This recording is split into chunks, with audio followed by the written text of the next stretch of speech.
কখনো নিজের ওপরই বিরক্ত হয় যে আমি কবের ব্লগ কবে আপলোড করি। তোমরাই ভাবো একবার, সেই যে হোলি চলে গেছে প্রায় 1-1.5 মাস হতে গেল, কিন্তু আমার ব্লগগুলো এডিট করে আপলোডই করা হচ্ছে না। হোলির দিন প্ল্যান ছিল একরকম, হয়েছে আরেক রকম। সেই সব কিছু নিয়েই থাকবে আজকের ব্লগটা। ভিডিওটা শেষ পর্যন্ত দেখো, তোমাদের আশা করি ভালো লাগবে। তো সবার আগে বলো কেমন আছো তোমরা সবাই? আশা করি সবাই ভালো আছো, আমরাও ভালো আছি। কিন্তু এই ব্লগটা যখন এডিট করছিলাম তখন মনে মনে ভাবছিলাম এতদিন পরে লোকে আমার এই ব্লগটা দেখবে তো, কি জানি দেখবে কিনা। যদি তোমরা দেখে থাকো অবশ্যই কিন্তু কমেন্টসে জানিও তোমাদের হোলি কেমন কাটলো। সত্যি কথা বলতে গেলে দোলের দিনই কিন্তু আমাদের হোলি খেলা হয়ে গেছে। তো সেইগুলো আমি শ্যুট করতে পারিনি, কারণ আমাদের ওই যে বললাম প্রিপারেশন ছিল না। আর সব থেকে বেশি রং খেলতে বেরিয়ে মন খারাপ হয়েছিল, রঙগুলো যে ফায়ার স্টিকগুলো ছিল কালারের সেগুলো একটাও জ্বলেনি। কারণ এগুলো তো চেক করে আনার জিনিস না যে চেক করে আনবো। তো খুব বাজে, মানে এত বাজে ছিল প্রোডাক্টগুলো, কি আর বলবো। মানে খুবই মন খারাপ ছিল আমাদের। আর বাবান যেহেতু এবার একটু বুঝতে শিখেছে হোলি খেলার ব্যাপারে, ও তো খুবই এক্সাইটেড, সবাইকে রং লাগাচ্ছে নিজেই গিয়ে গিয়ে। আর জল দিয়ে বেশি খেলছিল, নিজের পিচকারি রেখে ওই আমাদের যে ফুল গাছে জল দেওয়ার বা ওষুধ স্প্রে করার যে ইয়েটা কি বলে এটাকে আমি জানি না, তো এটাকে ও পিচকারি বানিয়ে এটা দিয়েই খেলে বেরিয়েছে। আর এত বড় একটা পিচকারি কিনেছে যে নিজেই ওটা চালাতে পারছিল না।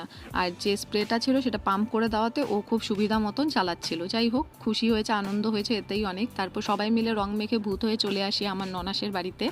তো ওখানটাতে আসার পর দেখি আমার ননাস মাটন রান্না করেছে আর বলছিল বারবার ভাত খাওয়ার কথা।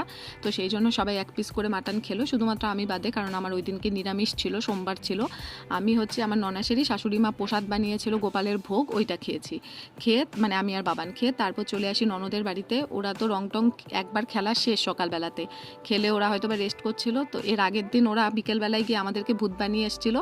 তো আজকে আমরা চলে এসেছি, মানে ওদেরকে জানাইনি, এসে ভূত বানিয়ে দিয়েছি ওদের। এখন আমাদের বাড়িতেই যাওয়ার কথা ছিল, বিকেলবেলাতে আমাদের মোমো পার্টি হওয়ার কথা আছে সেই জন্য। তো যাই হোক, সবগুলোকে ভূত টুত বানিয়ে চলে গেছিলাম বাড়িতে। বাড়িতে গিয়ে স্নান দান করে তারপর শুরু হয় আমাদের বিকেলবেলার আড্ডা, যেটা আমরা আগের দিনই প্ল্যান করেছি। আর ছোটোবেলার যে আবিরগুলো হতো না, ওগুলো একদম বালি বালি টাইপের হতো, কিন্তু মা সবসময়ই বলতো যে বসন্তের রং নাকি গায়ে লাগানো ভালো। অনেকের তো অ্যালার্জি হয়, সেটা আমারও হয়, প্রচুর মুখে র্যাশ বেরিয়ে যায় এবং গেছেও।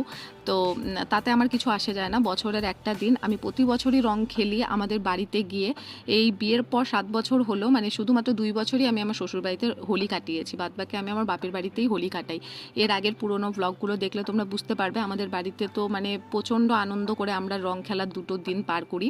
তো এবছরও ভালোই কেটেছে, কিন্তু ওই যে বললাম একটা মন খারাপ তো থাকেই, যেহেতু নিজের এলাকায় নিজের আত্মীয় স্বজনদের সঙ্গে দিনটা একভাবে কাটানো, কিন্তু এদিকটাও তো আমাদেরকে দেখতে হবে, তো সবটা নিয়েই থাকতে হয়। তাই 1 বছর বাড়িতে যাই আর 1 বছর শ্বশুরবাড়ির দিকেই থাকি, মানে থাকার চেষ্টা করি।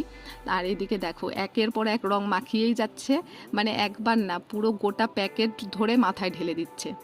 কিন্তু জানো এখনকার রঙগুলোর মধ্যে না কিছু একটা কেমিক্যাল মেশানো থাকে, যে যতই আবির বলে বিক্রি করুক বা হার্বাল বলে বিক্রি করুক না কেন, কিছু একটা রং থাকে যেটা কিনা উঠতেই চায় না। আমার রঙগুলো প্রায় 7 দিন বাদে উঠেছে।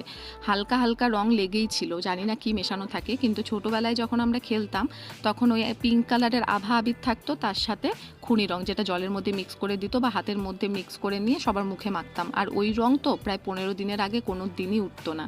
তো সেই সব রং দিয়ে এখন খেলা হয় না ঠিকই, আবির দিয়ে খেললেও এই আবিরের রঙও উঠতে চায় না। তো যাই হোক, চলো আমাদের এখন রং টং খেলা কমপ্লিট, ডান্স ফান্স করা কমপ্লিট, অনেকটা সময় এখানটাতে কাটিয়েছি, প্রায় ঘড়িতে 4টে মতন বাজে। তো চলো এখন বাড়িতে যাই, গিয়ে স্নান দান করে দুপুরে খাওয়া দাওয়া করে তারপর মোমোর প্রিপারেশন করি। মোমো বানানোর সময় আমি ছিলাম না, ক্লিপ নিতে পারিনি, কারণ আমি বাবানকে ঘুম পাড়াচ্ছিলাম, সেই জন্য। বানানো হচ্ছিল সয়াবিনের মোমো আর কুয়াশের মোমো, বেশ ভালো হয়েছিল খেতে। আমি খাইনি, কিন্তু আমার ননদের বর রিকোয়েস্ট করাতে পরে আমি একটা খেয়েছিলাম। তারপর চলছে এখানে গানের আসর, আমার ননদের বর হাসিয়ে পেট ফাটিয়ে দিচ্ছিল, সবাইকে দিয়ে গান করাচ্ছিল। কি যে আমরা বেসুরা গান করেছি সেগুলো আর দিলাম না। তো ভিডিওটা এখানেই এন্ড করছি, কেমন লাগলো জানিও। সত্যি কথা বলতে ভিডিওটা যখন এডিট করছিলাম হাসতে হাসতে আমি শেষ।